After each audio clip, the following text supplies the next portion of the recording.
Yo, what is up, world? We'll see if anybody comes in. I would not expect this to be a very busy stream. I think this video does go up live after though, so there's not like a whole lot out there for waiver wires. I guess we'll just quick cruise through these while we see if anybody does come in with any kinds of questions. Could be in and out of here rather quickly, so maybe this will just end up being a short video. But for the quarterbacks, we got Tyrod Taylor at the top of the list here for the fantasy. This is from Fantasy Pros website. The cumulative waiver wire rankings from these three guys. Tyrod Taylor at the top over CJ Stroud, Shock, Sanders. Yeah, that might be how I've got him ranked this week. Why don't we just hop at the quarterback rankings, and that's basically what that is. I've got Tyrod Taylor one spot ahead of CJ Stroud. Look at that. Followed by Shuck, followed by Sanders. In that order, those four in a row. There you go. So I guess I agree with their cumulative ranking there. For the running backs, we got Chris Rodriguez at the top of the list. So, yeah, Devin Singletary, it sounds like Tyrone Tracy's fine, which means Devin Singletary is probably not going to be much of, much of a waiver wire pickup. Nothing wrong with grabbing him if you've just got extra space, just in case. The early reports on Tracy aren't anything's are incorrect, but early reports are that he'll be fine. Chris Rodriguez at the top of the list, I would agree with that. I mean, he's useful. He's the starting running back for a team, and they're going to get their quarterback back probably this week, so that should help that offense, going down the stretch here. To be better, to get into better situations for Chris to get that touchdown that you want. But otherwise, yeah, Blake Corum, Tyler Algier, Zonovan Knight too. I would probably put, he might still be a starter this week, right? So I'd probably put him ahead of Devin Singletary. I think I would be in agreement with Derek Brown there just for that purpose. And then I might put Bashaw Tootin ahead of Tyler Algier there. Andrew Erickson still got him at 1. All right, Andrew. Jaden Higgins was the consensus overall, one amongst the group. Of course, 12th, 1 second. So a little bit divisive, I suppose. I have no problem with him being near the top. Same with Adonai Mitchell being near the top. I think Kayshon Boutte's still, a strong enough add. And I do tend to agree with Andrew Erickson more than at least these other two guys. That I would probably put Jaden Reed at the top of this list too. Devon Vele also. I would agree with Derek Brown and Pat Fitzmaurice on this one more. Ace Bama, what is up? How are you doing, my brother? I'm just gonna quick run through the rest of the. And so Luther Burden, I also agree more with Pat Fitzmaurice. I do think that there is a small chance that he could be somebody down the stretch here. Isaac TeSlaa might not be a bad stab though this week, and that's probably where guys who I really would, somewhat like to add onto my roster end. And I barely add John Mechie into that list as well. And for the tight ends, Dalton Schultz is always a fine fill-in. I would put Brenton Strange ahead of him. And then you got Colston Loveland. Don't forget to like the stream, guys. It really helps. Darren Waller. Yeah, these top four, I think, are the clear top four. Brenton Strange, I would put first overall. Colston Loveland still might have the highest upside. Darren Waller, little touchdown. Darren Waller, touchdown, reliant. Dalton Schultz, floor. So Schultz gives you a better floor, more consistent floor there than Darren Waller. But if you're looking for a little pop, maybe Darren Waller's that guy. Start Mahomes or Knicks this week. Concerned about the Texans D. I've still got Mahomes ahead of Knicks. But I did have Knicks even higher, actually, to start the week. I ended up moving him down a little bit after looking, I think, at maybe a quarterback performance against Las Vegas was a little bit less than I kind of anticipated throughout the season. But, I would have no problem with it. I got him in the same tier. Patrick Mahomes has just kind of been that guy this year in fantasy football, the QB1. I have a tough time sitting the QB1 for a mediocre quarterback, but yeah, matchups, I get it. I definitely get it. I would, obviously I'm suggesting to still start Mahomes there, but it's close enough. What up, CC? How you doing? And Lance, hello, peoples. Thanks for stopping on through. Also, start Higgins or I assume that's Kyle Mann guy. Obviously, I haven't done my flex rankings yet. I would assume I'm probably still going to have Manangai ranked higher than Higgins once it comes to flex time. You can always check back later in, Thursday or Sunday show. I don't know who's playing on Thursday Night Football. Are we coming to an end for Thursday Night Football? We got to be coming near an end for that, right? I assume I'll have Manangai ranked higher than Higgins, and I might even have him a little low in my rankings right now. John Bo, what is up? How are you? Sorry for not being here in a while. Hey, it's going great, man. Don't worry. You're pretty regular, so it's all good, my man. Yeah, I'm doing well. I hope you are too. Lance, start Olave or I would go Jameson Williams, assuming that there is no Amon-Ra St. Brown this week, which I think is pretty highly doubtful. Full PPR, Olave had that spike week with 14 targets. Outside of that, he has been getting fewer targets under Shuck than he had been prior, under the Rattler. So, Jameson Williams did that against a pretty good defense there last week. I would just go for that again. And hello. Thoughts on replacing Boswell with McPherson? Why don't we go to rankings here?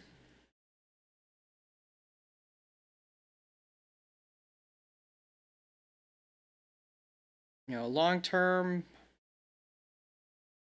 I would still probably stick with Boswell this week. Whereas McPherson going up against Buffalo, I wouldn't expect them to settle for too many field goals.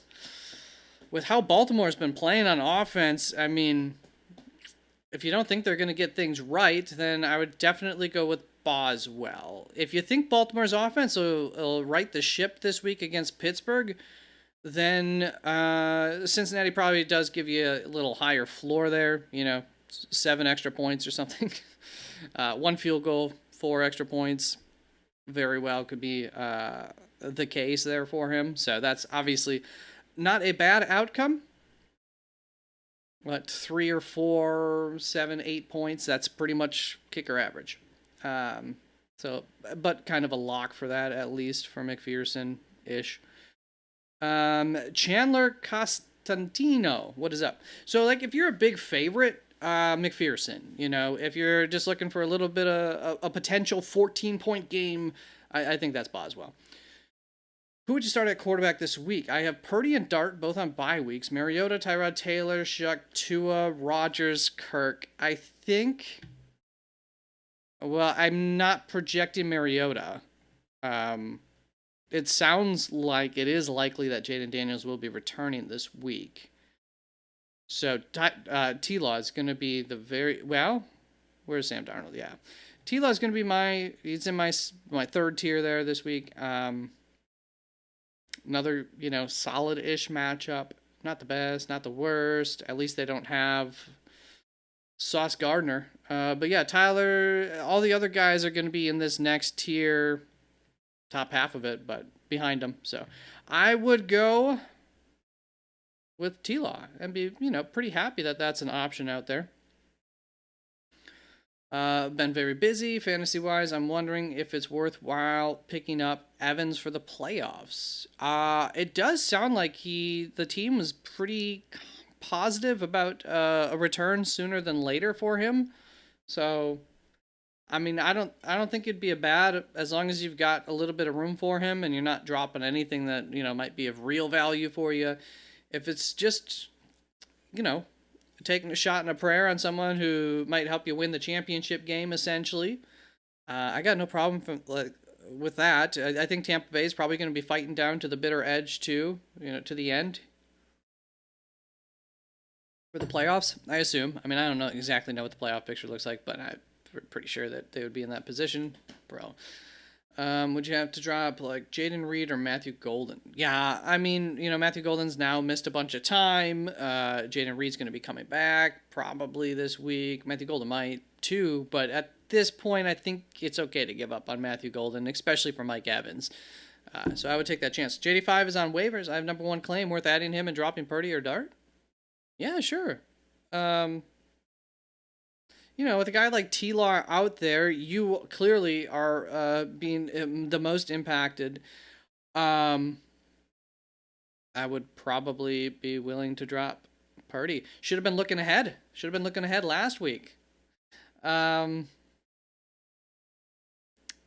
well, okay, so you're gonna have Jaden Daniels. Probably expect him to be the one that you'll probably be playing.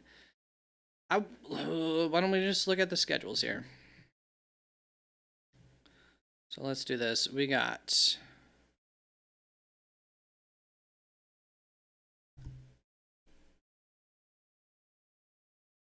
You can also see. Not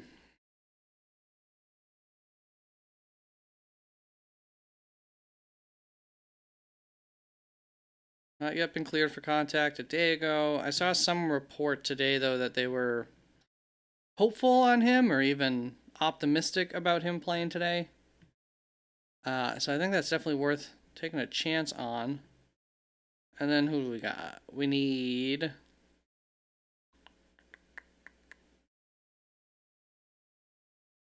Where are the others? Yeah, Dart, who's not going to be on here. Okay, so why don't, and neither of them are.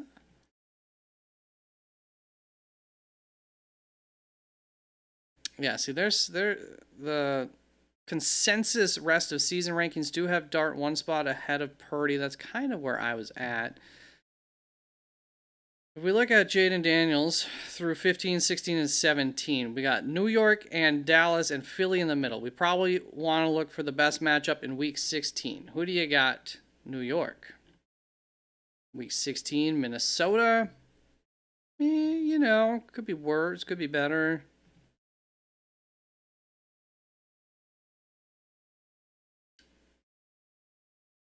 I would probably just stick with Purdy, actually, instead of Dart. He's safer and has the safer matchups. Don't you think? That's how I mean. I think I would play Jaden Daniels his second week back or first week back from being healthy against New York Giants. I would just take the shot on that first week back, pretty much without much of a doubt. Especially Jackson Dart against Washington, Brock Purdy against Tennessee. Both of those are fine, you know. So Brock Purdy better floor, Jackson Dart higher ceiling. Minnesota, Indianapolis. I lean towards Indianapolis being better. Chicago, Vegas. I probably lean towards Chicago being the better matchup there. Both of those defense, you know, there's situationships there for both of them. Jackson Dart gives the rushing upside. I think I lean Purdy, actually. I was going to say Jackson Dart for the upside, but when you look at what you want there week 16, I feel like Purdy's got the better matchup in week 16.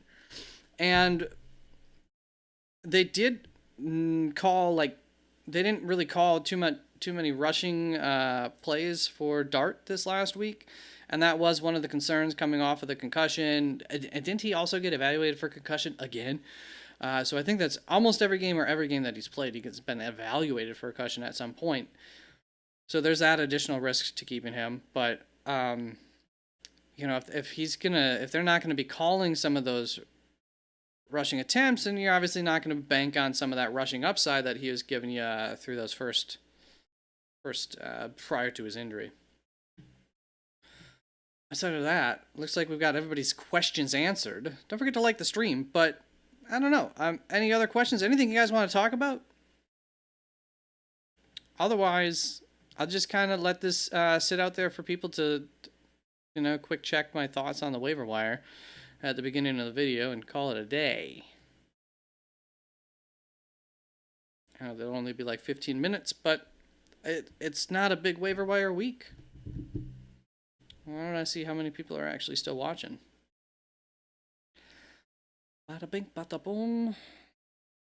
There's a few of you in here. Anything you want to talk about?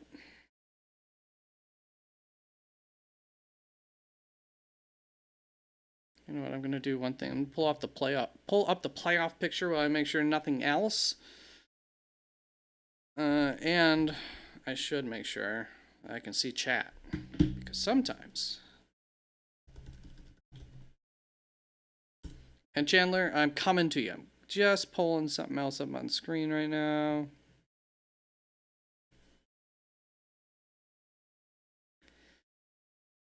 All right, so there's... Can you guys see this well? Can't see the top of it. Okay.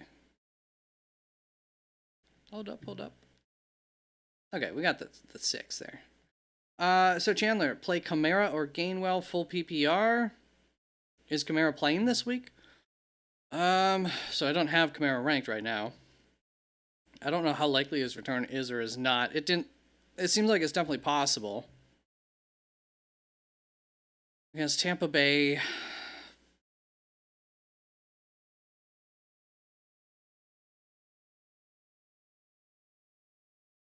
Yeah, so I've got Neal ranked higher. I can't really imagine I would have Kamara ranked any lower than I've got Devin Neal ranked. It's full PPR. That probably helps the argument there as well, for Kamara especially. I'm just trying to think if there's any... I don't think I'm going to end up getting Ken Gainwell ahead of Devin Neal. So, I mean, I talked about the reason I'm fading him this week. He went down to his normal usage. His usage returned to his season-long baseline. He got 11 opportunities, so, fewer than he's gotten on average throughout the season, but this includes some weeks where he got some additional usage due to Jalen Warren injury. And last week, part of the reason we can assume that Ken Gainwell had a boost in usage was, yes, he was coming off of a very productive game, but also Jalen Warren was coming back from an injury. So he was probably getting ramped back up to his full usage, and there was, reason to give Gainwell another chance coming off of that big game as well. So why bring your injured guy back all the way when you've got a guy who's hot currently? But then this week it just returned back to normal.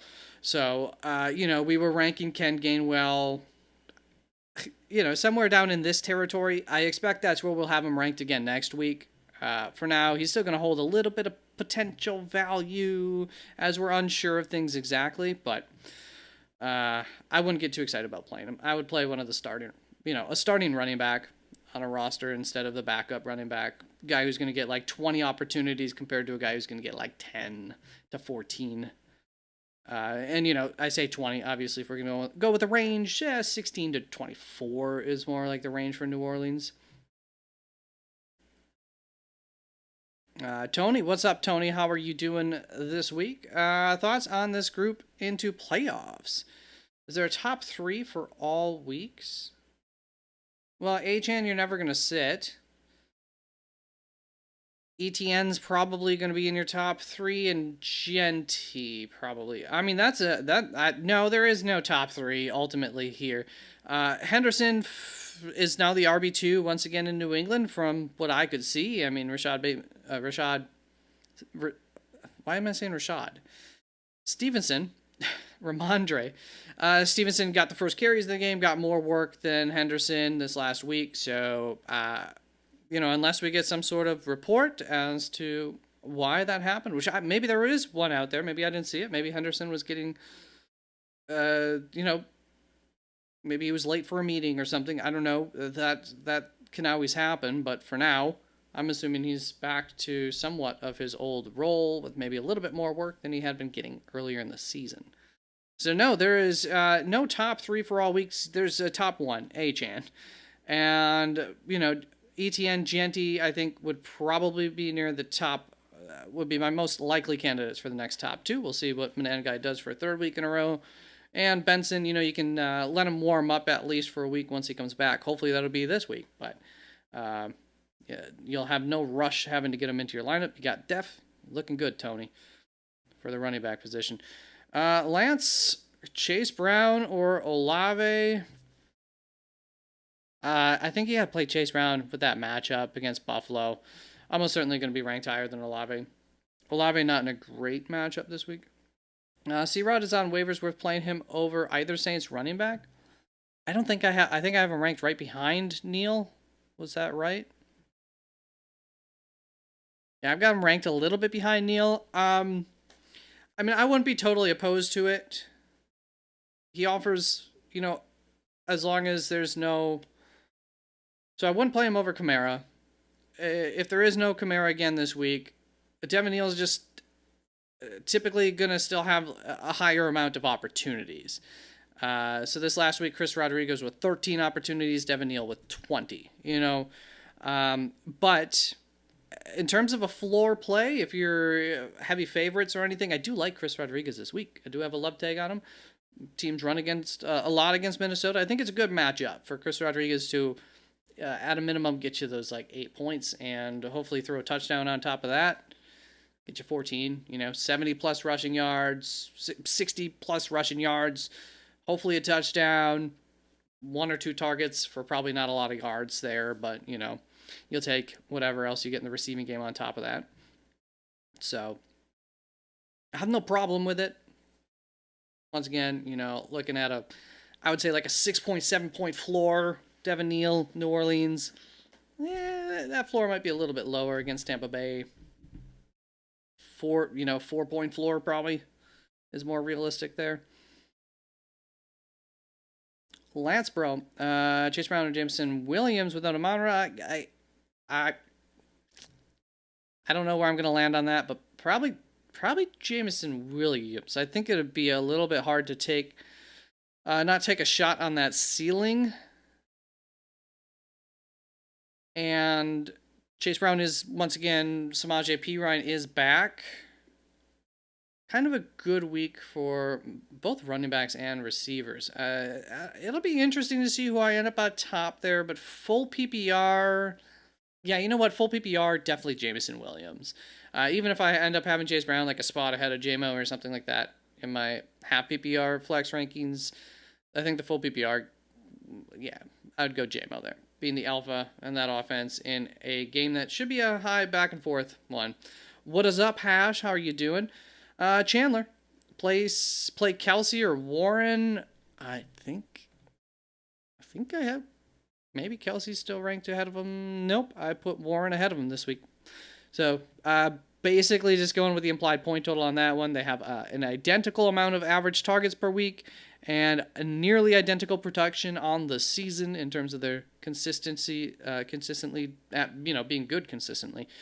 So I leaned into the implied point total on that one. Tyler Warren was the decision, the tiebreaker between the two. It's a little better, like, tight end matchup too.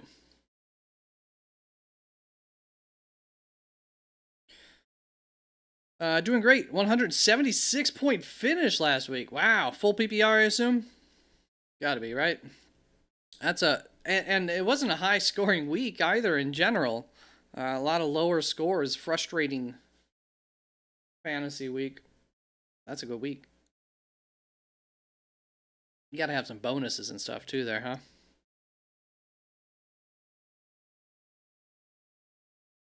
I don't think so, Lance.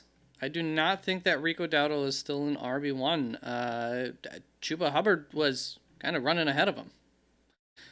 They split pretty 50-50, so they'll probably get ranked back with a lot of the running backs that do 50-50 kind of work.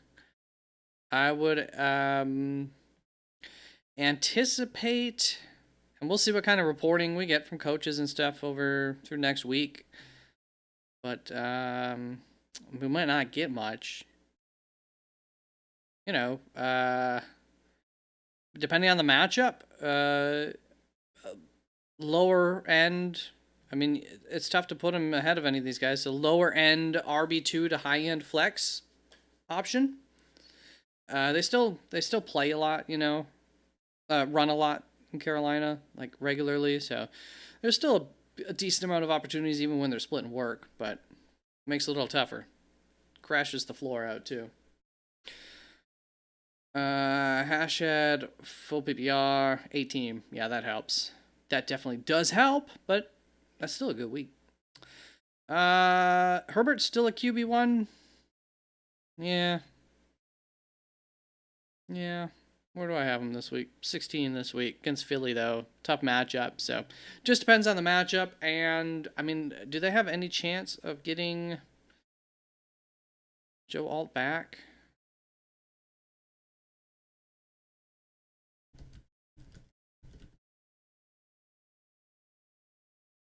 for the remainder of the season. Yeah, I mean, you got to be wary of good pass rushes, good defenses in general, but definitely good pass rushes for Herbert are a problem. And Philly's gotten their pass rush kind of fixed, so definitely concerned about him this week. You know, uh, QB1s, there's only so many guaranteed QB1s, and then there's a whole lot of back end QB1s to QB2s. So um, he's still in the group of guys that you can play over, most of these names in any given week.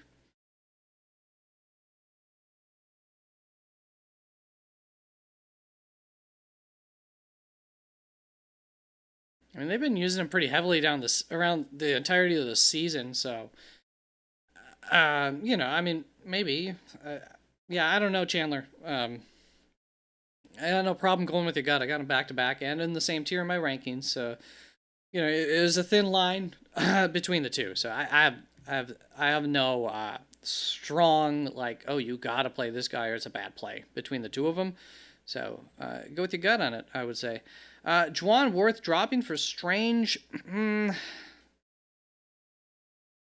I do think Juwan's still like I still like the target floor more for him. Obviously, Strange has the better touchdown upside. I don't know how much I trust that, but this Jacksonville offense seems, I mean, it's definitely better than the New Orleans offense. Um, I've still got Strange ahead of Juwan Johnson, but that's, it's a thin line, and Juwan Johnson gets on average one more target than him, and is almost doing as well as him on average throughout the season. More a larger sample size to him too, so that's a little bit more trustworthy, a little less. If he and Strange were to score the same amount of fantasy points next week, and it's like a bad game, let's just say they each get 0 fantasy points. Brenton Strange's score here would drop more than this score, if that makes sense.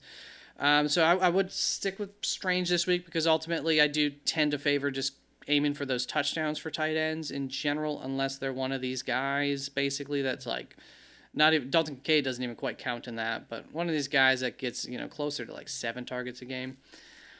Um, and I mean, there's really only one guy that's up there this year in the terms of like Trey McBride, in terms of super reliable targets per game, but Brock Bowers right up there too. So, um,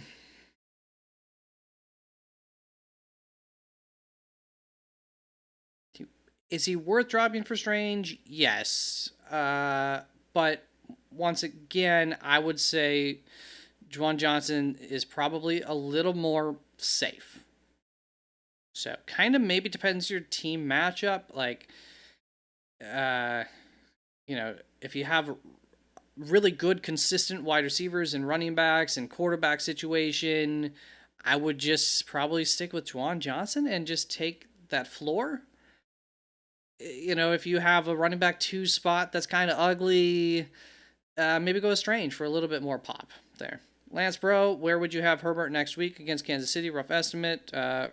Next week against, I mean, it's going to depend what happens this week. But that's not like a great matchup. So I would imagine somewhere where I have him ranked this week. If he does poorly again, for sure, probably right around where I have him ranked there. So, quarterback 15 or lower. I mean, there's 4 teams off this week. So, top 20 probably still. And if he does well this week, that could move him up towards top 15. I think would probably be the difference based on performance this week. Without seeing who everybody's playing against, it's kind of rough. I mean, once again, you got your quarterbacks who are dominant, and that's even a little rocky this year. And then there's a group of so there's like what on average there's about 7 of those quarterbacks who are just like they're QB1s. They're sit and forget. They're start and forget. There's no question about it. And then there's about 19 total. So another like 12 quarterbacks behind that can really shuffle based on matchups, current production, their star receiver being in or out, all that kind of stuff. You face me, yeah, and I'm gonna. Okay, you're gonna have a good shot at it. I'm gonna be out. I got Dallas. I have. Do I have a Dallas receiver in that league? Maybe not because I drafted him in other leagues. But I've got. I'm gonna be out McCaffrey. I'm gonna be out George Kittle. And maybe somebody else there. It's not a good bye week for me this week. Drake May. That's not that league though. It's yeah. You'd probably crush me as long as you're healthy. Do you like Godwin, Booty, or Mitchell better than Pierce? Wide receiver 3 PPR playoffs. Do you like Godwin, Booty, or Mitchell better than Pierce? I don't think so. Godwin's the only one that I would say, maybe I'll have a different answer in 2 weeks, but probably not until, another 2 weeks. Nope, I think I like Pierce the best out of that bunch. Patrick. Full PPR start 2, Hampton, Jordan Mason, Strange, Burden, Corum, Tootin, Hampton's.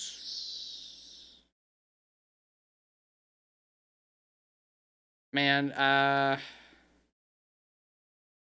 it's going to be Burden or Strange there since it's full PPR. I feel pretty confident in that.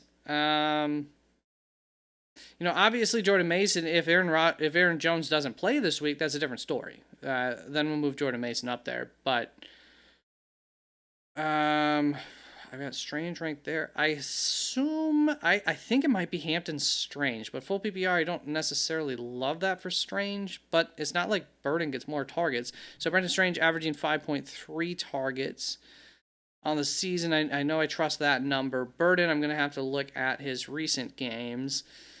Where are you, Burden? Luther. 3.3 on the season, but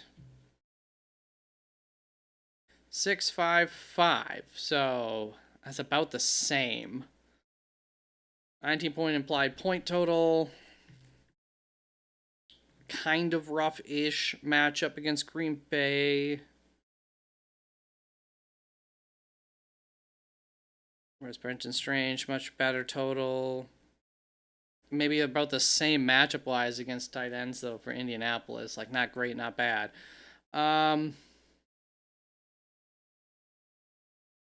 Full PPR. Ooh. I don't know which one. You'd have to come back, Patrick, to see exactly. But for me, it's between Strange and Burden there. Ashhead, you're very welcome. Thank you for stopping through. It's always nice to see you. Been a good addition to the group here. Bronze, what is up? Don't forget to like the stream, guys. Bronze. Trade DJ and Dowdle for JMO? That Daniel Jones? Or DJ Giddens? Or who am I trying to think of? Who am I trying to think of? DJ Moore. That's the other one I'm trying to think of. DJ isn't Daniel Jones. You already answered that. All right. Daniel Jones and Dowdle for Jim. Yeah, I probably go for that, especially if you're playing for a spot. It's only going to be like a 1 to 2 week thing for JMO, but that's your first week of the playoffs. That's this week if you're trying to get into the playoffs. Dowdle might not be very useful. I assume that you have another quarterback that's very useful, and that's why you're willing to get rid of DJ. He's been struggling too as of late. Not that guarantees he'll be struggling going forward. I would definitely go for that if you're still fighting for the playoffs. I would do that in a lot of situations, we'll say, but not all. Are you going to make the playoffs? I don't know, because I'm ranked 6th and I'm probably going to lose, so I'm going to need to somehow still have I don't know. It's going to take, I think, more luck than not to make the playoffs. I just struggled too much early season.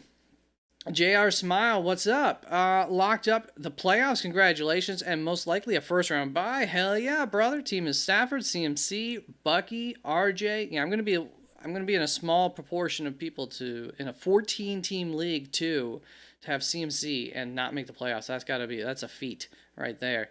Bucky, RJ, Puka, Ladd, T, JMO, Jennings, McBride. Do I trade T for Lamar? Okay, so you've got Jameson Williams, Juwan Jennings, Ladd, McConkey, Puka. I don't think so. I think I would probably just stick it out with Stafford, man. I want T. Higgins because, like, Jameson Williams, I'm not going to want to trust him once Amon-Ra's back over T. At least I don't think so, with Joe Burrow playing at quarterback, too. And Juwan Jennings is fine, but, there hasn't been enough there yet to say, oh, I want to be playing him over T or Jameson Williams. And currently, I want to play Stafford over Lamar. So I don't think I would do it because you got Puka and then same. I mean, even Ladd. I might have missed the name Puka there. But same story with Ladd. He's a little untrustworthy. Like if we can see a big week from T this week, we're gonna probably be playing him over Ladd as if Ladd doesn't, come through with another good week. I don't think I would myself. I don't know if anybody else wants to give your input to JR Smiles. Check out that team. Would you trade T. Higgins for Lamar with that group? Puka Nacua, Ladd, Jameson Williams, Jennings. And he's got Stafford in at quarterback.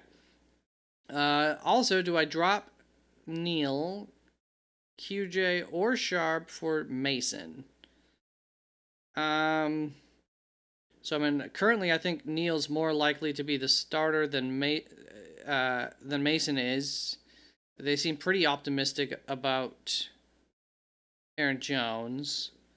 It's not. I don't think it's a great matchup, really. That I'm like, Washington, yeah, it'd be pretty good. Probably QJ. I think I'd rather hold on to Neal and Charbonnet than that, as long as you can. It sucks because he's probably going to pop off at least one more time, and then he's going to be out there, and you're going to be like, gosh darn it, but would you have actually started him? It doesn't sound like you need him. So I would probably drop Jordan Mason, and then you find out different news later in the week. Go grab some sort of flyer wide receiver. There's several of them out there that might be available. Jason Ortiz, start one this week. Burrow, Nix, JD5, or Trevor Lawrence. I think that's Burrow for me this week.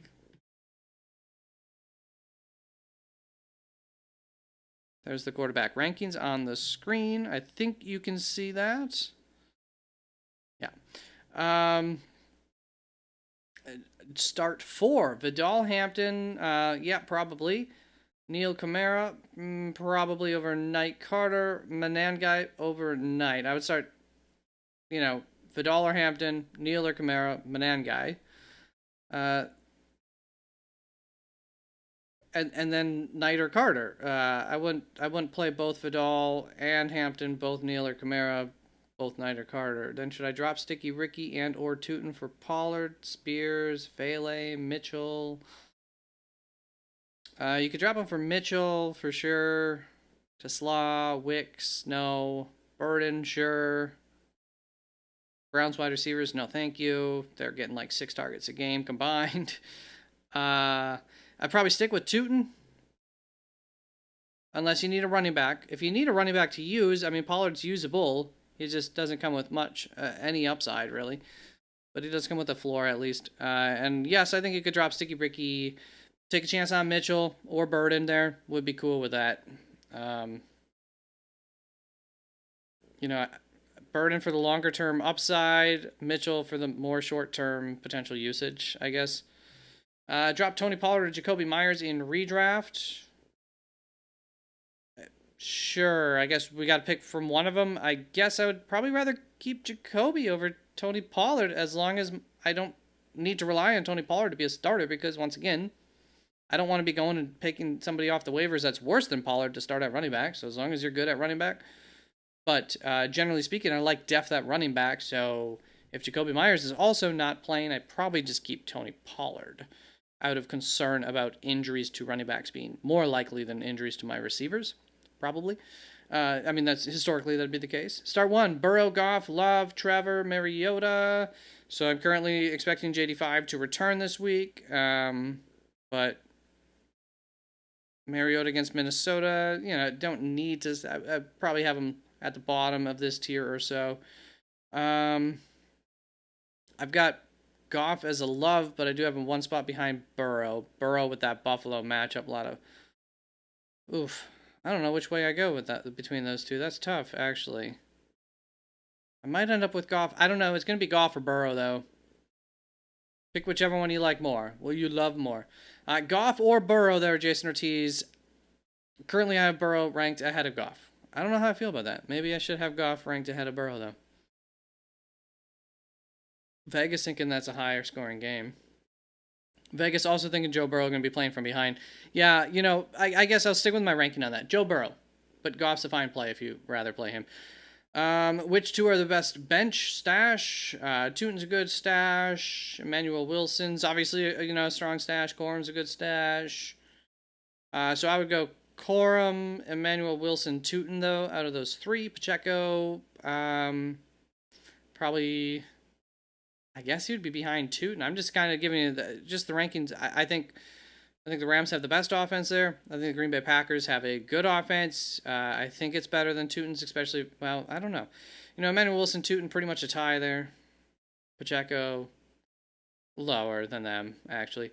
DJ Moore, nah. Adonai Mitchell, yeah. Burden, yeah. Browns wide receivers, no thank you. Vele, I mean, yeah, it's a little crowded and everything, though. I don't think there's much upside to Vele like there is Adonai Mitchell, and potentially, you know, outside chance for Burden, too.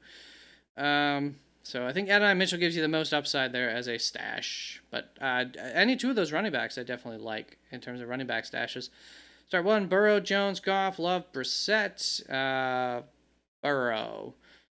Kittle on bye, which tight end is best this week? Ertz, Andrews, Mason Taylor, Evan Ingram, Barner, Loveland. It's either Ertz or Andrews there for me. Mason Taylor, I'd rather play in like DFS, but, you know, could be fine. Yeah, Ertz. That's what I wanted to say, but I wasn't about ready to commit to it. Ertz will give you a better floor. Andrews, you know, if one of them's going to get 2 touchdowns, it's probably Andrews, but, you know, you don't want to really try to bet on 2 touchdowns. Is it worth dropping Goddard to pick up Strange? Yeah, I'd be fine with that at this point. Strange has been better than Goddard. Smaller sample size, though. Also, should I pick T-Law or trust... I would just trust Lamar, but, you know... Yeah, I'll talk about that in the quarterbacks tight ends video a little bit, Bruce. So check that out. You know, it'd be towards the front. It would be towards the front of the video too. You wouldn't have to wait too long to get into it. Fast forward through the first few minutes. You can fast forward up to. Hold up, I got the timestamp. Not that you'll remember. Fast forward up to like the 4 minute-ish mark, and you should be pretty close to that conversation. Maybe around 5 minutes or so I'd get to that. Won't take too long.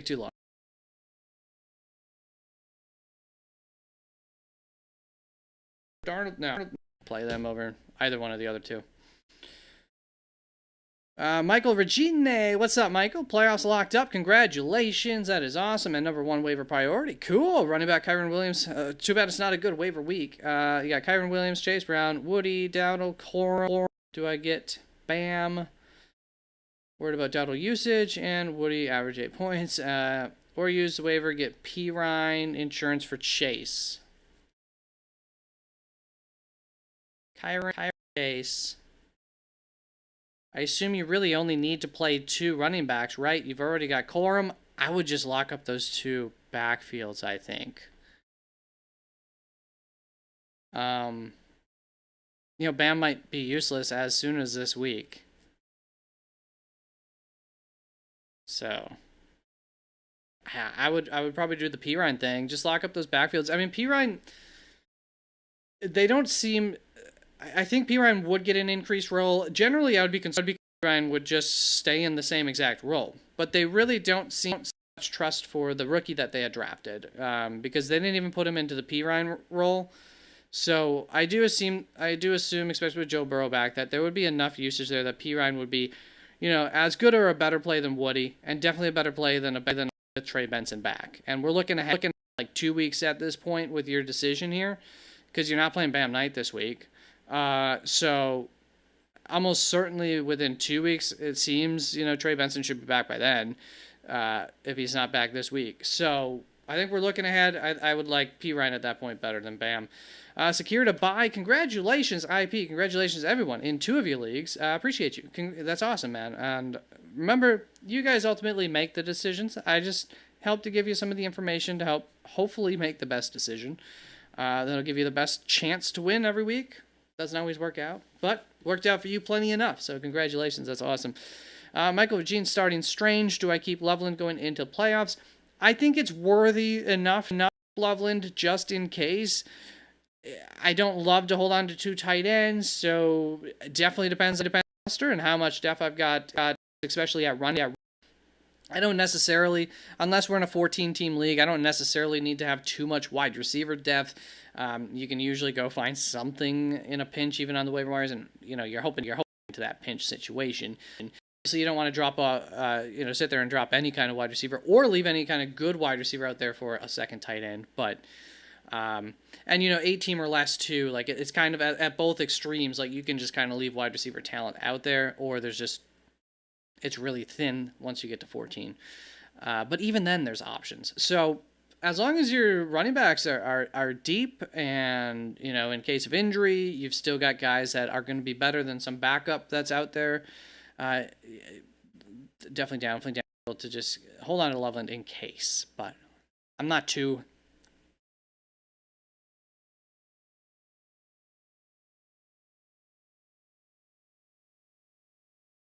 In regards to my Pollard for Jacoby question, would you start Myers this week with Tet Diggs on bye? Bench wide receivers are Higgins, Alec Pierce. I've got Pierce, probably Jacoby higher, I think, than Jaden Higgins. I mean, Higgins has been getting a lot of touchdowns. The targets and stuff still really hasn't been there, so he's a little less reliable. All Parker, Washington, right.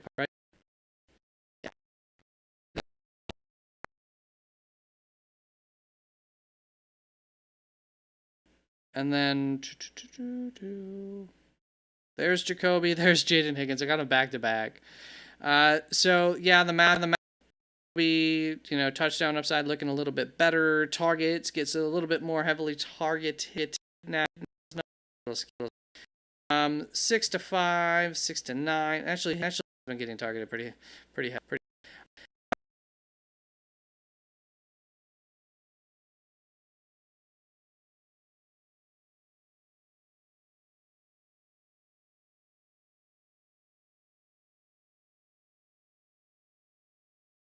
In Jacksonville.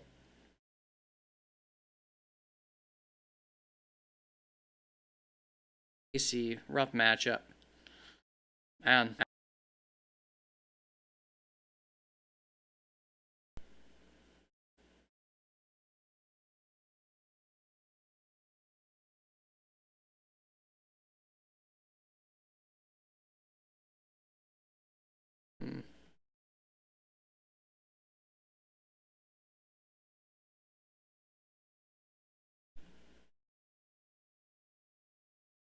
so what were we saying weeks?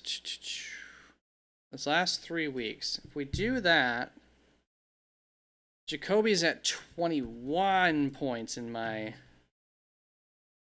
average fantasy points per week system. So that's pretty good. I mean, that's up there with like Chris Olave over the last 3 weeks.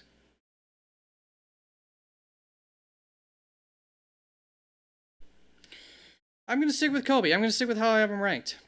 Jacoby, not Kobe. We could call him Kobe for short, though. IP, Chris Rodriguez, or Devin Neal. I've got Devin Neal ranked ahead of Chris Rodriguez, and PPR is going to push that narrative. So as long as Kamara doesn't play this week, Devin Neal. If Kamara plays, Chris Rodriguez, and I feel pretty solid about that floor for him. Bruce Leroy, you're always welcome. Thank you so very much for stopping on through. Don't forget to like the stream, gentlemen. Helps to make it worth being here. And of course, if you want to get your question answered quicker, you're impatient, you can always put out a super chat, and more, so than anything, the support is incredibly appreciated. But you guys being here, liking the chat and all that, that's also very supportive and appreciated. How'd you do this week? From Hashhead asking IP. If you didn't see that IP, Hashhead asking you, how did you do this week? Michael Regina. By the way, IP said he made the playoffs for 2 of his leagues, I think a little bit earlier, so probably good. Yeah, secured a bye in 2 of my leagues. Appreciate you, he said a little while ago. So I'm thinking he did well. Might have been in and out. Well, no, I just answered his question, so... Oh, you did answer. I didn't see your answer, IP. I see that you saw that. I won't do the Lamar trade. So Michael Gine helping to answer that question. If it is early in the season, maybe, but not at this point. Yeah. It's nice that you could get Lamar for that trade, but I think at this point I would stick with what I had too with that roster. So Michael Regine helping out the individual who had the question about that Lamar trade. If you didn't see that one, appreciate the input. Ben Rolla, good Tuesday to us. Hell yeah. Drop Devin Neal for Corum or Chuba. Did I miss something about is it just a sure gone thing that Kamara's coming back this week?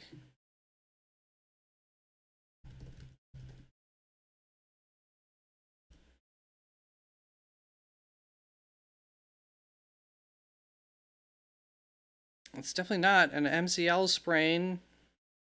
It depends the severity of the sprain, but definitely more likely to be, 2 weeks miss type of deal usually, from what I recall.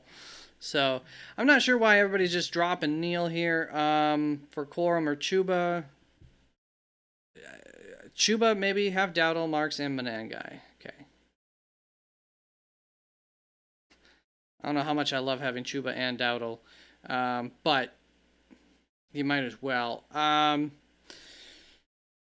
If you're not going to be playing Devin Neal this week and you're not afraid of your opponent playing him against you, which, you probably shouldn't be too afraid of that anyways. I think at this point I'd rather have Chuba than Corum because Chuba might be the starting running back there. So Chuba would be my pick there. Hetzer Metzer, what's up? Saying hello to chat. Hashhead, looks like responding to I.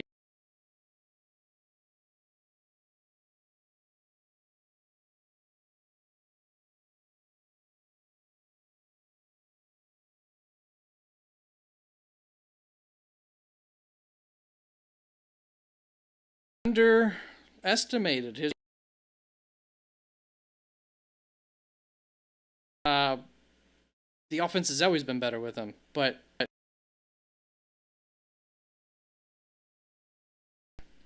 that could definitely impact things for him. But I think even with the return of Jaden Reed, especially after a long-term injury, it's this week against Chicago. I think it's going to be pretty hard to move him too far. So I'll say Christian Watson. There is a chance that I'll change my mind on that as the week goes along there. Is the audio cutting out? OBS is currently active. Hold up. No, I'm not sure. I don't want to exit. It looks like it should be fine. Is the audio cutting out for anyone else?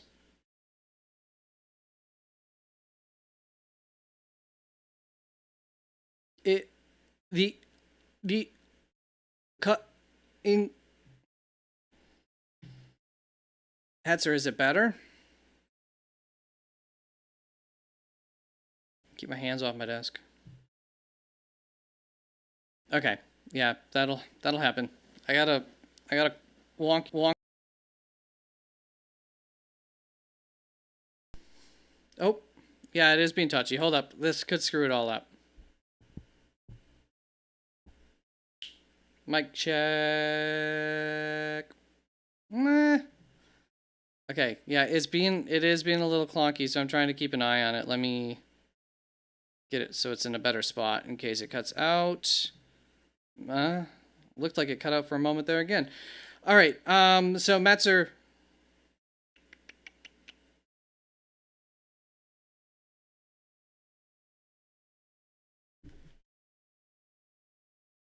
You know what we're going to do?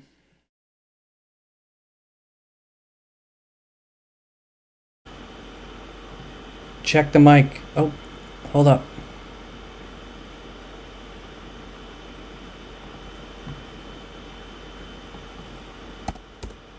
All right. Is this still loud? How's this? How's this? How's this? How's this? This pretty.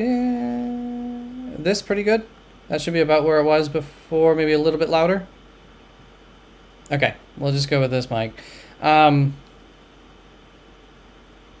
So Metzer, Christian Watson.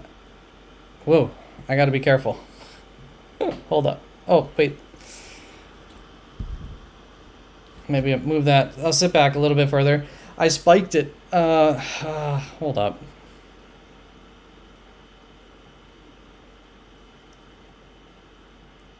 Let's just go with this. There we go.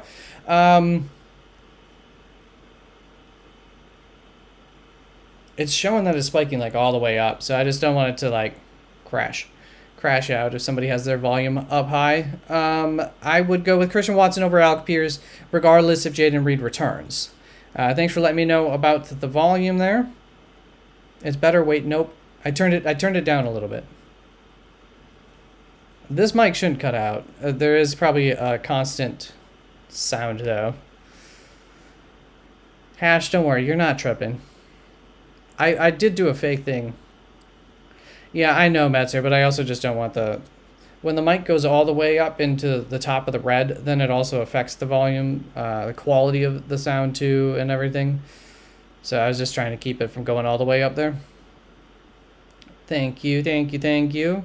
Well, it sounds good, but it also sounds like we're probably wrapping down the stream, except Bruce. I almost skipped you. Bruce, I got your back here. Flex, Devonta, Pittman, T. Higgins, Ken Walker, Woody, Hampton, or Vidal, full PPR.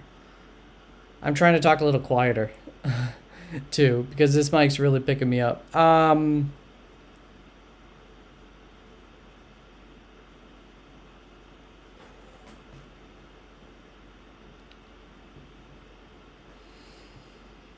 Okay, so I've got Devonta ranked here. So it's between Devonta. I've got T. Higgins ranked higher. It's between T. And then is it between K. Walker and Walker, it looks like for me.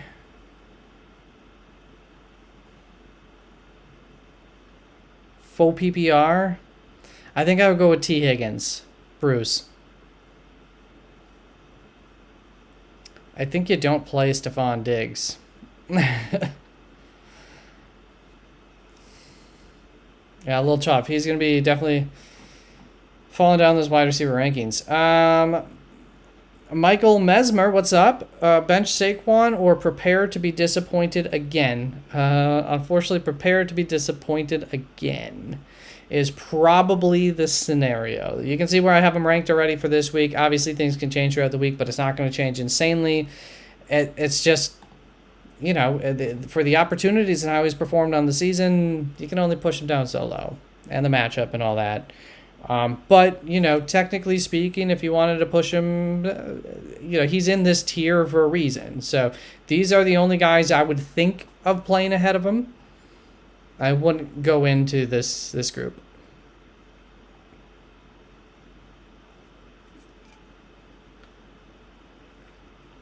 Hey, Bucky's back. Congratulations. I want to say the Eagles' offense is just so clunky this season. It's awful. It's been bad. It's been bad. They finally had a full game where it was terrible. Before that, they only had 3/4 of every game where it was terrible. Sometimes they were okay for like an entire half even, but they have not put... I don't think they've... At least since... I don't know. I don't know if they've put a full game together once this year. It's been rough. Been rough. So, here's the current playoff picture. For the AFC, we got the Patriots in the 1 seed, NFC, the Bears. Craziness. Craziness. Packers in the 6 seed, but they play the Bears twice yet. So, yeah, lots of shuffling between the Eagles, Rams, Bears, and Packers that could still happen, and the 49ers. You got a 9-4 record there. So, all of those teams, who knows what will happen there. AFC looks a little more locked down there towards the top seeds. They got a 2-game lead for the Broncos for the number 2 seed even there.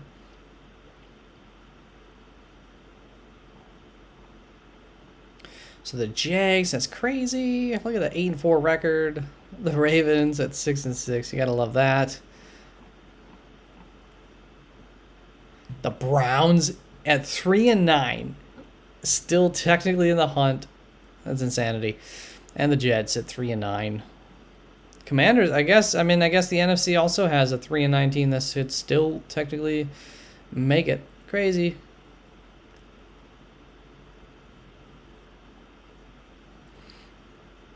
Chiefs on the bubble. Gotta love that. I mean, they've had their days. They've had enough of their days. All right. I feel violated for dropping Chuba Hubbard like 2 weeks ago.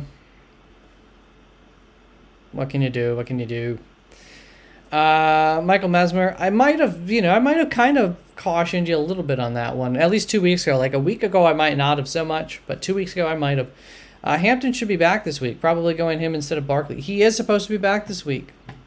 My primary concern with him is just the workload. Is he going to come back into a full workload? So just keep your eye out for the news on that. You know, if any reports come out that like he's going to be limited, then you might not want to, because Saquon's not sharing with anybody. It is a higher, they are expected to score more points by Vegas still, and Vegas still has some hope. There's still hope out there. But yeah, Omari Hampton, he was really good. And hopefully will be again, because I've also been without him. Ravens will win the division because the Steelers are just so bad now. But can Cincy come back, or are they like eliminated? Yeah, Bengals are going to win it. They're going to come roaring back and win the division. No, I would assume the Ravens will.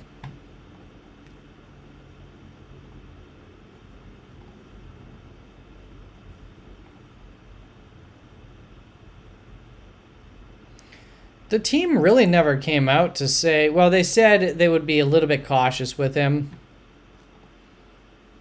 It wasn't the strongest statement. I was still optimistic about him with my rankings basically last week. I had him a little bit higher, I think, than the crowd.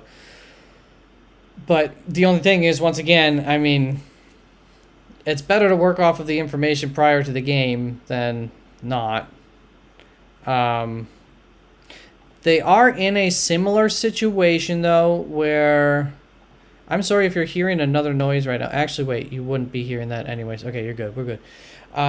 It could be a similar situation. Like, part of my optimism for Bucky was, like, expect that game to be kind of close. And, Tampa Bay needs to win games for sure. And so you get into that situation where you got a guy that you're trying to limit coming into a game. And then it's a close game and they're performing well. You just end up putting them out there. You forget about the fact that you're trying to... they look good. They're healthy. They're not complaining about being sore or anything like that. Like, all right, you kind of, in the throes of the game, you're going to kind of forget about the fact that, oh, I'm supposed to be limiting this guy. I sat Bucky first week because they said he was going to be limited, but nope, he came back out in full force. Yeah, I mean, they were early in the game kind of limiting him, but it's as I was just talking about. It wasn't too... Who did you sit him for? Did I tell you to sit him? Because I still had him ranked pretty high. I did move him down a little bit with that news. See, I think I actually did have him ranked.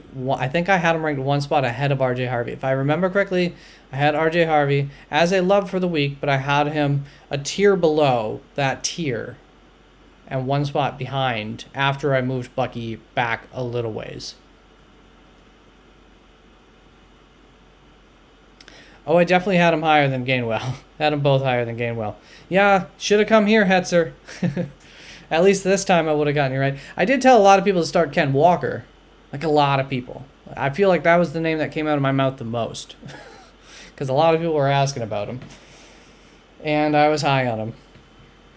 And it's not like I was insanely high on him. But I was high on him. And,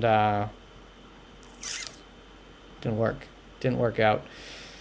Michael Mesmer, would you favor Strange or Ferguson at tight end this week? I've got Strange ranked higher than Ferguson. Ferguson's been really tight end touchdown dependent.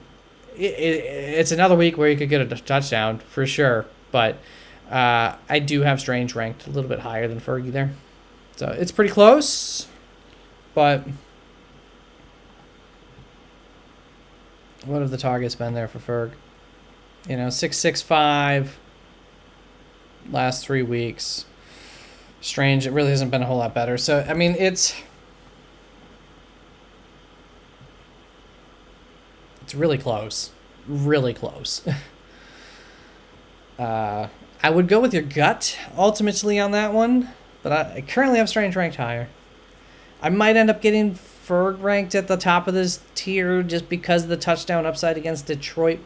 But I think Detroit's a bad tight end matchup. Let me double check on that, and I'll be waiting. So on later this week, like Thursday, Friday, maybe even Saturday, depending on how busy I'm doing other stuff, I will come back and I will highlight based on good and bad matchups, like the opponents, and then I can shuffle things around a little bit sometimes. And I don't have this last week's data yet, is the only issue to do that yet. But up until this week, Indianapolis, Detroit, half PPR scoring. Indianapolis is like a top 6 tight end matchup, so that's why I have Strange up there. And then Detroit, it's just kind of average. So on average, they allow 10.1 points to tight ends. Indianapolis, 13.2 points to tight ends. So, a little bit of a healthy swing there. So I'll stick with I think I will probably end up sticking with Strange unless maybe that data changes a lot with one more game set in there. Too many mouths to feed on Dallas. Yeah, I mean, that's been exactly. I mean, Ferguson, that is always expected. I mean, the reason that he was doing so well was because there was no CeeDee Lamb. Tyler Sperry, what's up, Tyler? How are you doing? And I saw something positive about Jaden Daniels. I'd rather play him than Herbert. Herbert has stunk. Yeah, just that offense, just struggling all year, really, with that offensive line. Well, it hasn't been healthy, which has been most of the year. Also, Strange or Gadsden. I would definitely go Strange over Gadsden. I feel strongly about that one. Philadelphia's a really, really horrible tight end matchup. And you can see Gadsden now is below average on the season for his performance. Just barely, kind of average to below average. Right in that line. Basically more so average than below. 3 straight weeks bad for him, talking about guys who've been struggling. Any news on Jaden? Yeah, so I just saw something positive this week that the team's either hopeful, and I think that word would have stuck out in my mind, so I think it was more like optimistic about Jaden Daniels returning this week. I am currently ranking Jaden Daniels as if he'll be returning, but we'll get more news as the week goes along. I do think there's a pretty good chance of it, personally. We'll see.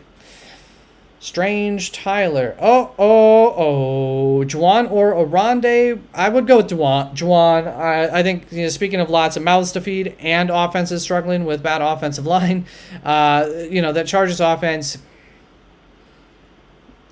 with that passing game just struggles without their offensive line intact, and that's just not going to get back intact really at any point this season. I do think that's part of where Oronde Gadsden actually kind of can, be a little bit of a relief valve, but also they haven't used that for the last 3 weeks straight. Whereas Juwan Johnson's like pretty guaranteed for that 6+ targets, whereas Oronde Gadsden's, at risk of being a less than 5 target tight end who just had a hot streak for a little bit earlier in the season. So I would guess Juwan Johnson. And especially, starting this week, I really don't want to trust Oronde against Philadelphia. It's one of the defenses that you can bank on being good against tight ends because they've just built like that. They have really good linebackers. They're just good against tight ends. Good safeties, too, against tight ends. It's just how they're built. I have Dallas Goedert for my tight end. It's been awful. Yeah. He's been on a bad streak, had a hot streak. Hopefully you were able to get that hot streak from earlier in the season going. That offense works better when they get Dallas Goedert involved because, part of the problem with that offense is just that it's so inconsistent And last year, because of how well they were running the ball, it was okay that the passing game wasn't maybe so consistent because they're just running so well. But, they have a lot of 3-and-outs because it's such a boom or bust kind of offense. And Dallas Goedert's that guy that can kind of get you those nice chunk yards, get you those first downs, keep the ball moving. They just don't seem to like to use them consistently. Is Kyle the new David M? Is Kyle Manangai the new David Montgomery? I think we have made that switch. I'm not calling it, I'm not calling the election. I want to see some more results. Let's get some more ballots in. One more week here of Kyle Manangai with like 55 to 60% of the usage, or at least the snaps. But it does look like we have seen that change. And, you think about it, it's worked really well. I mean, it's not like it's only worked for fantasy. Like, you look at some of the other, RJ Harvey. He has a big fantasy week, but he wasn't a great NFL player this last week. He got, 30 yards on a good chunk of attempts. It was good for fantasy. It wasn't good for football. Kyle Manangai's been good. He's helping the team to be better, more consistent, talking about, being able to move the chains, just giving them a consistency on the ground that DeAndre Swift's more volatile as a runner, giving him a little more physicality like David Montgomery does. So, yeah, I would say Manangai's the new David Montgomery. But once again, I'm not asking David Montgomery to call Kyle and concede quite yet. But I think we're about there. Kyle or Woody? Kyle Manangai or Woody Marks rest of the season? If I guess I would probably take the bet on Kyle Manangai, but it's a riskier bet. We could just see everything flip this next week, and maybe Swift was working through some injury or something like that we weren't really, he's banged up, a little sore or something. I don't know. They see something on tape that they don't like that's happening when Kyle Manangai's on the field, whatever. Never know for sure. I would take the bet on Kyle. Better offense. Better running back. Better efficiency. Better touchdown upside. Better offensive line. It's all there. The only thing would just be less guaranteed usage compared to Woody. Woody's definitely got that role. Nobody's challenging him, really. As the Ben Johnson effect, I would call it the Ben Johnson system, right? He's just copying himself. I think that was pretty purposeful, the type of back that they drafted in Kyle Manangai. Not too surprising that this is where we're at here. We keeping Kenneth Gainwell benched? Yeah, definitely. He returned to his normal usage. I don't know why they would, there's a much larger sample size of Ken Gainwell doing what he did this last week. 10, 11 opportunities, 8 opportunities, 8 to 12 opportunities a game for him. Whereas there's also a reason last week Jaylen Warren had been coming back from an injury that maybe part of why he would have had more usage last week while Jaylen Warren was kind of just getting ramped up. Michael Mesmer, can Scary Terry be trusted after performing? It's a tough matchup too, right? And he performed really well. I mean, trust is a strong word, but I am pretty much trusting him because you know what? Wide receivers kind of suck this season. Tyler Sperry, sorry I missed it. You missed your answer. Thank you so very much for the $5, Tyler. So I have, there you can see Tyler, where I have Terry McLaurin ranked this week. So I have him right there, borderline starter. So Tyler, Strange over Gadsden, very much so. Gadsden is in a really, really tough matchup against Philadelphia. He's had 3, weeks where he hasn't done much. He had that little hot streak earlier in the season, but it's been a while since that. And once again, going up against a really bad matchup against Philadelphia. They're built to play against tight ends. So it's not like some sort of fluke where it's like, oh, well, they've just played against bad tight ends, and that's why they haven't had many fantasy points scored against them. It's nothing like that. Like, they just really legitimately are a really well-built team for making life tough for tight ends against them. Was there another part to that, Tyler?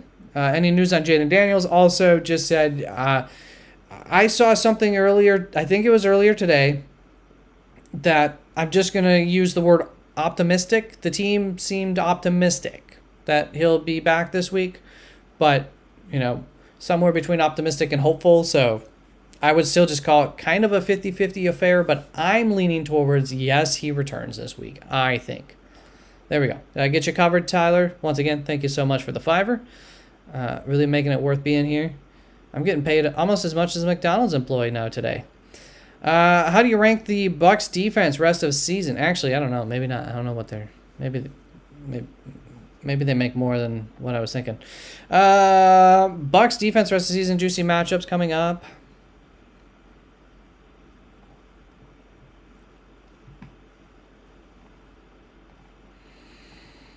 Yeah, good matchups. I like good defenses more than I like good matchups. So there's one thing to keep in mind. And they've got 2 boom weeks and a lot of not good weeks.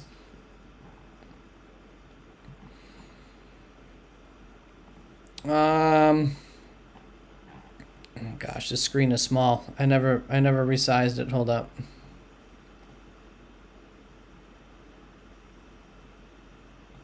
Okay. Schedule. Atlanta. Kirk Cousins. Yeah, I mean, not bad. New Orleans this week. Not bad. Carolina. Not bad. Miami. Tua likes to throw picks. Yeah. Let's see. So like Detroit and Minnesota, you know, maybe I like top 10-ish. You know, I would still play these stud defenses over them regardless of matchup. And it looks like Pittsburgh has good rest of the season as well, so I'd probably keep Pittsburgh ahead of them. I would still keep Cleveland ahead of them. I would probably still keep Green Bay ahead of them. New England probably ahead of them. Kansas City looks like they've got good enough matchups. They're probably ahead of them. So maybe about DST 11 rest of season looks to be probably where I would rank them if I had rest of season rankings there. Yeah, of course. Yeah, I mean, fair enough, Heads. Michael Mesmer, Rams or Broncos D this week?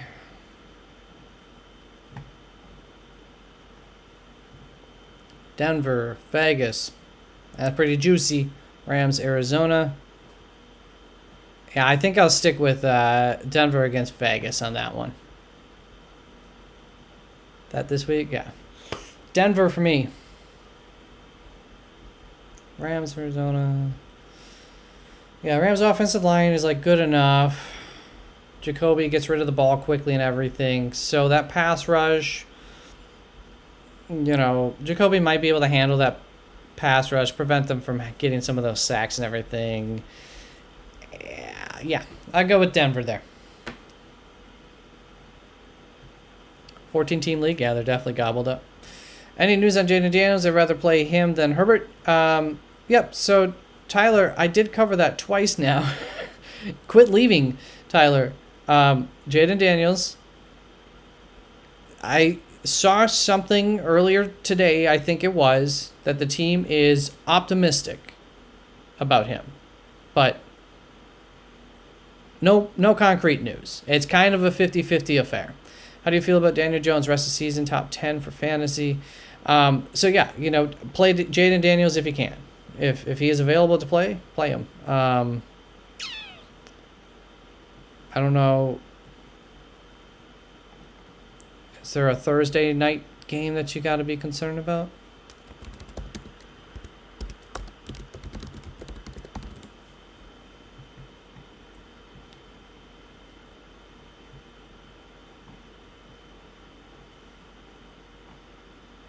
Cowboys, Lions, so no. So you should be able to find out an answer by the end of the week there. In time. I think you'll have an answer, Tyler. For sure. I would rather play Jaden Daniels too. How do I feel about Daniel Jones rest of the season? Top 10 for fantasy or not? Ish. I don't love him this week.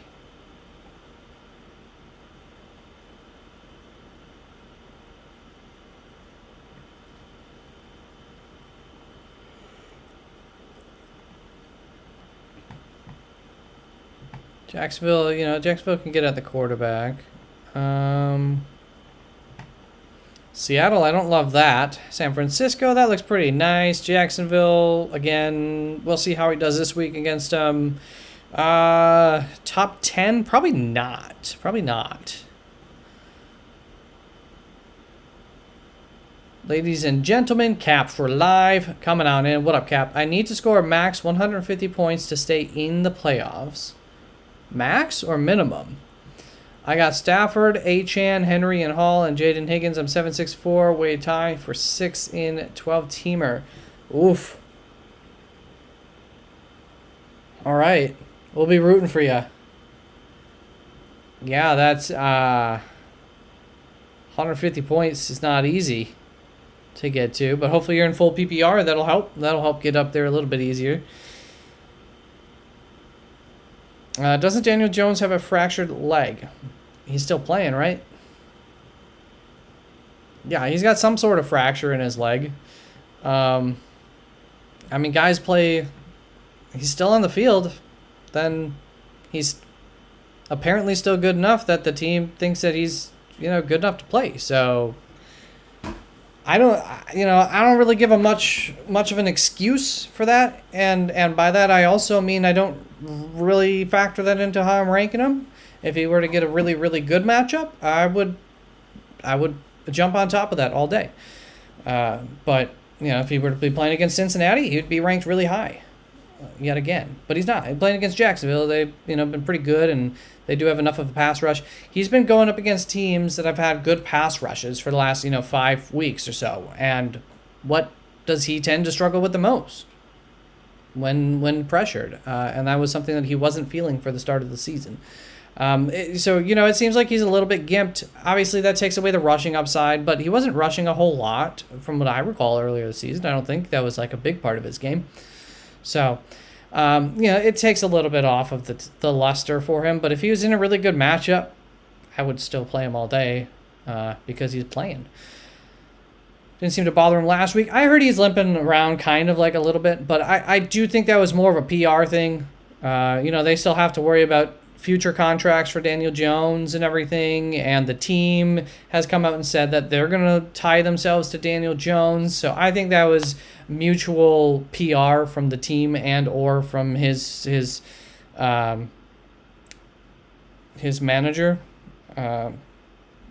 Agent. In order to just kind of ease concerns out there for some, lesser play that has been coming up. I think they're just kind of getting ahead of that. I'm not saying like I think they're lying about it. I just think it's like, well, let's release this information so then we kind of have an excuse for how he's been playing and how he might play down a rougher stretch than it had been earlier on in the season. I also have Sutton. You give me great advice about starting Sutton. Hell yeah, Cap. Let's go, baby. Came through. He came through for us. Michael Mesmer. Perk Jones. Yeah, there's always that too. I lost but got the points last week. All right, I need those points, baby. All right, I like it. Well, I'm glad you got the points. Sucks you lost, but I mean, all you can control is the points that you put up there at the end of the day. All right, guys. Any other questions? Anything you want to chat about? Otherwise, I'll probably wrap the stream up here pretty soon. But, see before I do that. Oh. Yeah, long day of doing stuff that I don't want to do tomorrow. Worky. Not this work. Homework type of work. Adult stuff. That I don't want to do. I don't want to do it. I don't want tomorrow to come. But I also want to be well rested for it.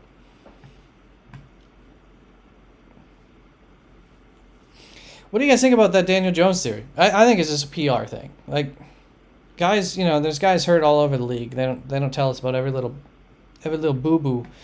So, stress fractures happen. Guys play through them. Could you see Chris Godwin making a comeback and helping out Emeka? Yeah, or just making Emeka continue to be what he's been. Either way. But it should help that offense. It should help increase the opportunity for touchdowns. And yes, I would say it's more likely that it probably should just take a little bit of the heat off of Emeka Egbuka. Now, once Chris Godwin and Mike Evans are back, then I'd be a little bit concerned for Egbuka. He almost had a touchdown last week. You know how many guys I've almost had touchdowns this year? Yeah, it happens. It's tough, especially when it's like a bad call or something, and it's like, well, they had the touchdown. They legally should have had the touchdown. Tez Johnson has disappeared. Well, yeah, of course. I mean, he was part of the Chris Godwin replacement. Yeah. He's a rookie developmental guy who's probably never gonna be like super consistent or anything like that, unless he were to happen to fall through the rare path of hold up. I don't know why I can't think of his name.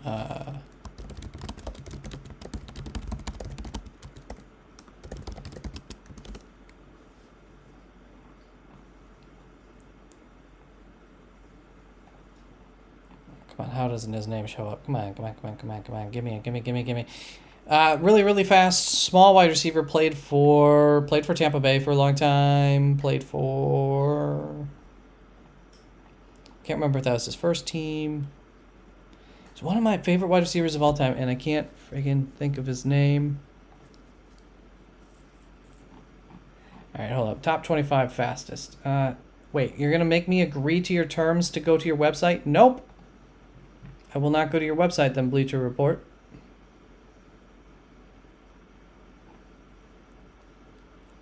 You're not going to give me an option to at least choose.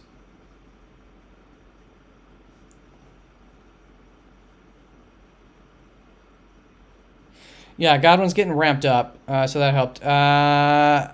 Data Life, I have a question. Mason or Godwin at flex? Are you asking Jordan Mason? Because currently the expectation is that Aaron Rodgers is probably okay. Aaron Jones. So I'm currently operating under that. So I would go Godwin.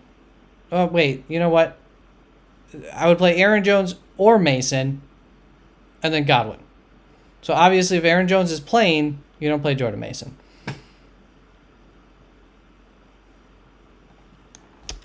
Okay. Fast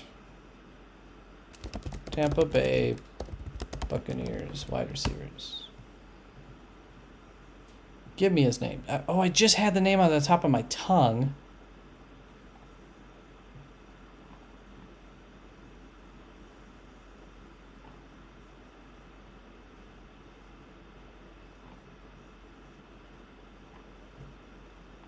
I know he played for Tampa. It was later in his career. Where else did he play? New Orleans?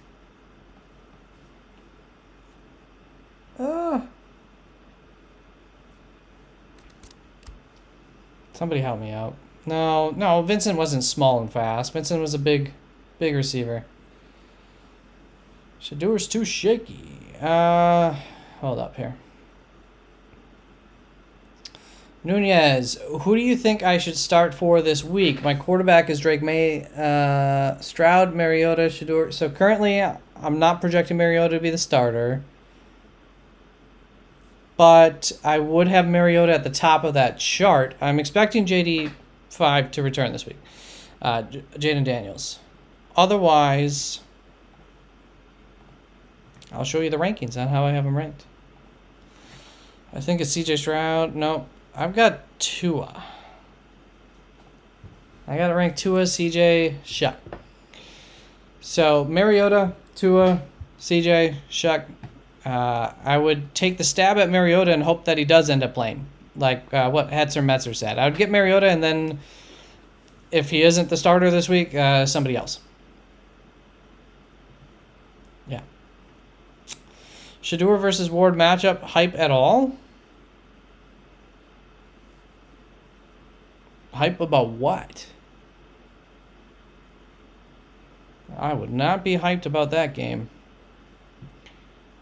I do have Shedeur ranked higher than Cam Ward. Fantasy.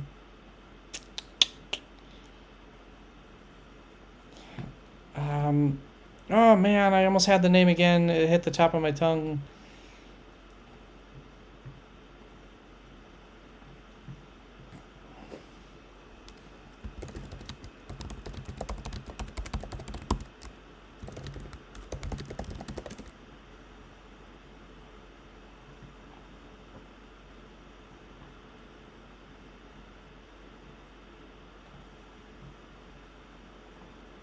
Deshaun Jackson's who I'm trying to think of. Not Vincent Jackson. Deshaun Jackson. You had the right last name there. It should have clicked something in my head. And he was Eagles is the team that he was. I just needed the name. He was with for so long.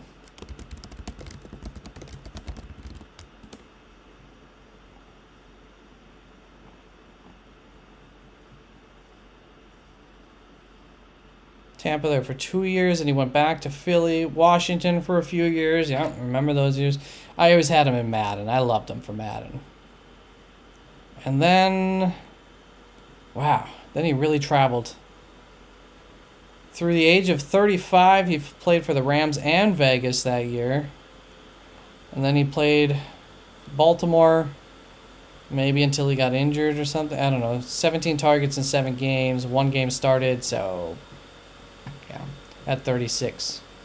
I think he must have retired mid-season there. I said, never mind.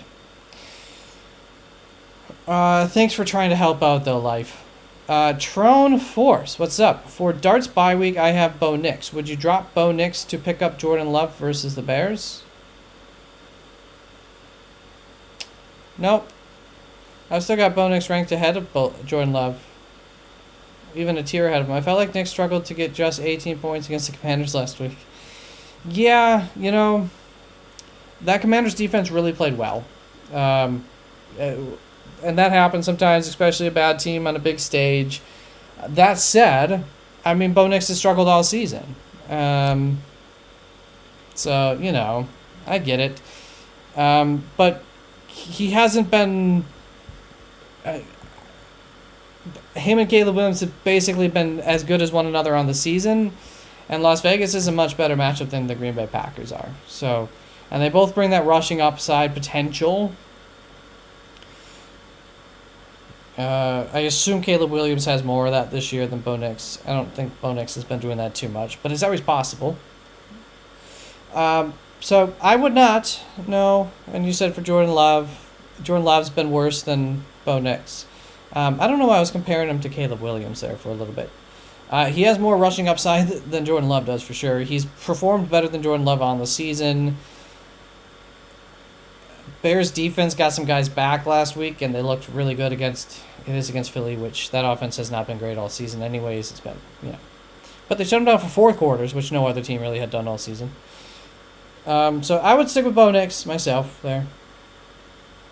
It's been rough, but, you know, it would not shock me if Jordan Love outscores Bo Nix. Like, I wouldn't make fun of you for making that move. Hetzer, thanks for hanging out. I am going to end the stream pretty soon. Got a couple of these questions that I'll finish up asking and then head out to. Just keep this on the shorter end in case anybody wants to watch it rest of the night for my little bit on the waiver wires earlier.